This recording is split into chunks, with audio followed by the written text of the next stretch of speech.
અમદાવાદમાં પ્રિયાંશુ જૈનની હત્યા થઈ અને તેના પડઘા યુપીમાં પડ્યા છે। યુપીના મેરઠમાં જૈન સમાજમાં જોરદાર આક્રોશ।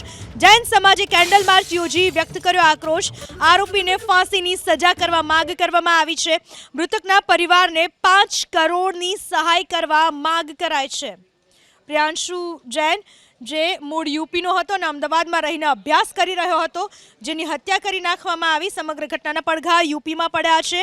કેન્ડલ માર્ચ યોજવામાં આવી અને ન્યાય મળે તેવી માગણી કરવામાં આવી। एक छात्र की बेरहमी से हत्या कर दी गई।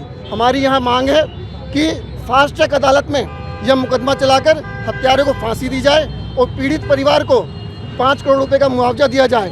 और क्योंकि वो अहमदाबाद पुलिस का कांस्टेबल है, तो हमारा संदेह है कि गुजरात पुलिस कहीं धाराओं में हिला हवाली ना करते हुए उसको बचाने का प्रयास ना करे, तो इस मामले को दिल्ली या यूपी पुलिस में ट्रांसफ़र किया जाए।